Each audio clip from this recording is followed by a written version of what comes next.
Lupin the 8th actually looks like traditional Monkey Punch animation. Yeah. He actually has a more defined face, and it's less cartoony. Yeah, he also wears a bow tie, and I'm assuming they're hover boots or something. His shoes look very futuristic-y. A lot of people's footwear looked a little futuristic-y. And, what else? Oh, the music is on par with a lot of other Lupin cartoons and specials. I'm just going to say, I don't think Yuji Ono composed this soundtrack, but you can tell it's inspired by him. Yeah, and like I said, the character designs did stay pretty faithful to the Lupin series, save for Fujiko, but that's alright. It's not a big misstep or anything. I don't think the design for Fujiko was horrifically bad. Either way, you can't do worse than Pink Jacket series. Ugh, that chin! What the fuck were they thinking? I don't know, man. Why Pink Jacket? You're just basically admitting, yeah, we're not as good as we're not as good as the originals, as the second TV series. So to emphasize that, let's put on a lighter shade of red. I think what happened was they were they were using too much red, and they ran out, so they had to go with the next best thing, and they just rolled with it. Pretty sad when they couldn't get the budget for the colors, especially a high prolific TV series that's still somewhat super big in Japan. Oh yeah, it's fucking huge in Japan still. Yeah, it's I know. Still coming out with new series, new TV specials, and movies and shit. New games, if I remember correctly. I think the latest one was for the DS. Yeah, it's like the Scooby-Doo of Japan at this point. Yeah. It probably won't go away for a long, long time, if at all. In fact, I dare say at this point it's probably even more popular than Dragon Ball Z. I'll say that. That might be a stretch. I don't know. No? I don't know. I would say it's about the same level of popularity, if I want to say. It just sucks that it never really did well outside of Japan. No, because of the licensing bullshit. Yeah. And my God, there are licensing companies. They are fucking trying to make it big. Like here. Discotech, Genion at one point.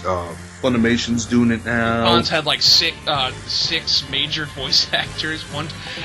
No, I want to say more. Probably more.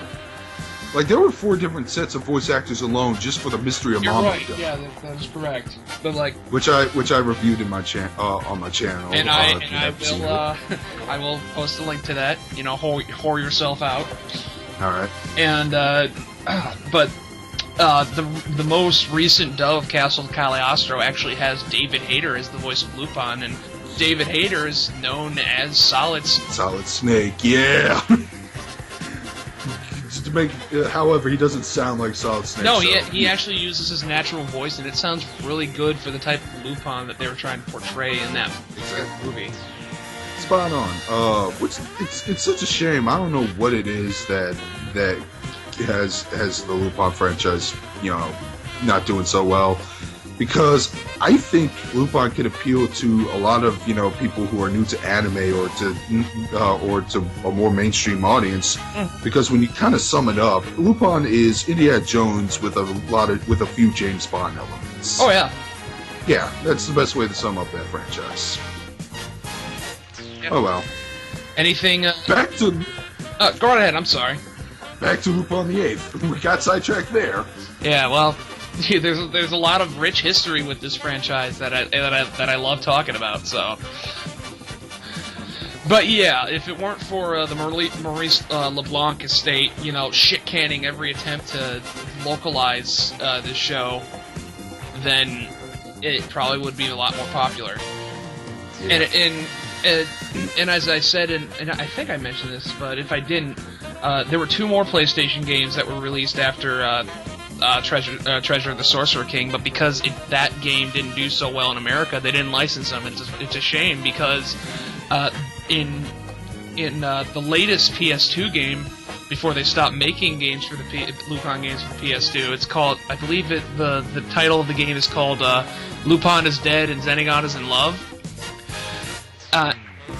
in that one, there are epic car chases where you're actually like weaving in and out of traffic and shooting cars as Jigen, and you also get to play as Zenigata beating the shit out of hordes of random mooks. That sounds pretty awesome. In fact, you know the wrestling move, the giant swing, right? Where you grab the dude by the legs. Yeah. I saw a trailer where Zenigata did that to a dude, and he was just like plowing through a whole bunch of other guys doing that. Nice. Come on, that would have been amazing over. Yeah, I don't trust Adult Swim with the way they handle anime. Even when they were in their prime, they seem to be fucking people over, and Lupin was no exception. But wait, what about Toonami? Some of you might be asking.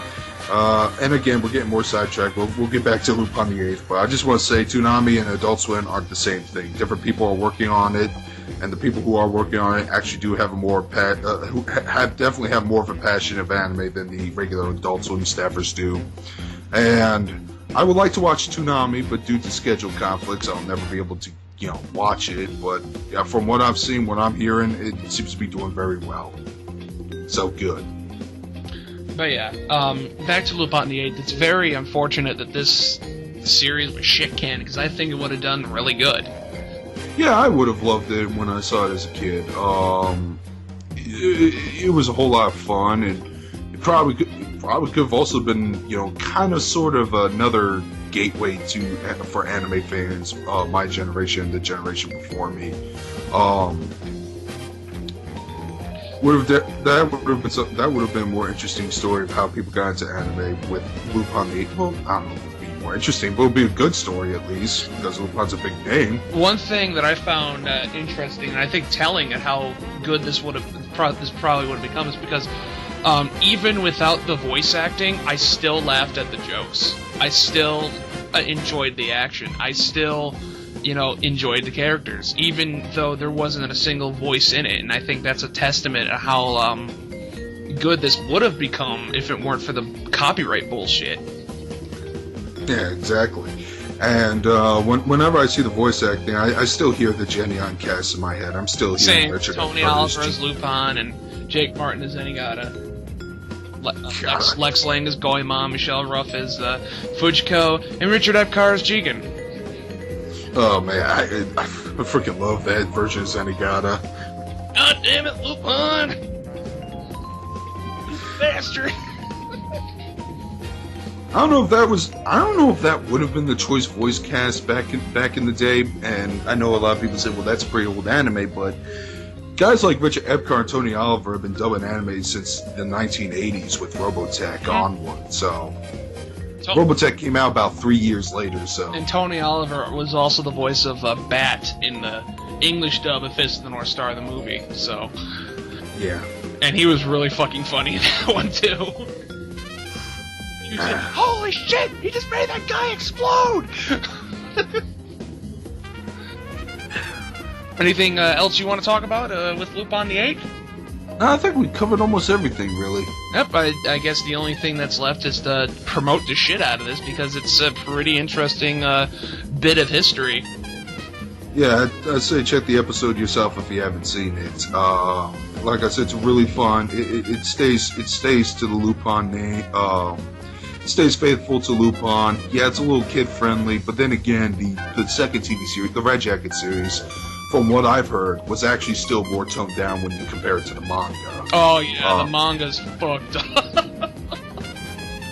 The manga, there is an unbelievable amount of Freudian slips and sexual content and violence. It's... I would expect this much because in Mystery of Mamo, you do get a sneak peek into Lupin's head, and the first thing you'll see is images. Yeah, the first thing you see is a bunch of images of topless women and naked Fujiko, and then you see Zenigata getting all pissed off because that's one of his other hobbies, is just fucking with that guy. That's one of his favorite hobbies, pissing off pops. God, that was a trippy but hilarious scene. Remember when he ran into Hitler? Yes! Heil mein Führer! And just Hitler just looks at him and just casually walks off. I think it was before that he ran into Napoleon Bonaparte. Yeah, he ran into fucking Napoleon, and then he ran into Hitler, and it was amazing. I think it was the streamlined dub, but when he bumped into Hitler, he's like, "Excuse me, can you tell me which way is the closest way to?" And then when Napoleon turns around and sees him, Lupin goes, "Waterloo."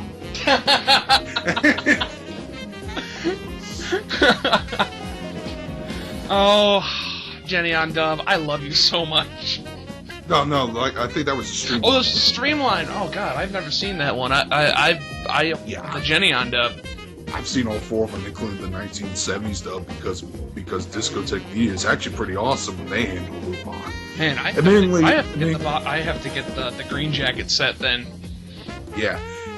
I mean, if it wasn't dubbed, they'll release it subtitled. But man, that's a really awesome company. I mean, they released the original Cutie Honey TV series, which I love them for, by the way. But yeah, that's Lupin the 8th. Maybe in the future video we'll probably talk more Lupin or some other things. For some reason, I'm curious. I'm curious about that stupid WWE Scooby-Doo crossover. Oh, Jesus Christ. I think you said, I don't know if you made this public, but you did say you might review that in the future. Maybe even do like a little riff of it. You know, just to get a bunch of people. Just a friend of mine wants to come over my house and just get shit-faced drunk and then review it. Then which would be hilarious if we were to do that. Which I'm actually all up for it. Well, speaking of reviews, you piece of shit. When's that Punch-Out review coming along? You just had to bring that shit up, didn't you? Shit, dude. Hell, I have the game. I played it extensively. I can review it with you.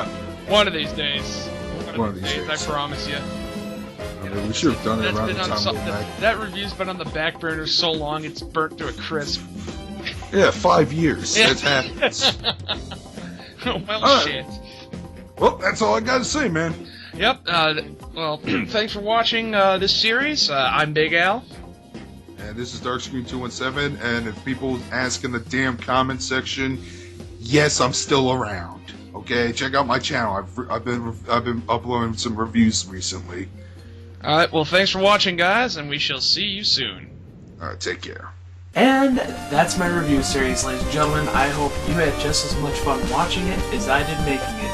I'm BigAl, and as always, when it comes to video games, movies, anime, and the like, I am the judge, the jury, and the exit. Lupin, stop right there and put your hands up!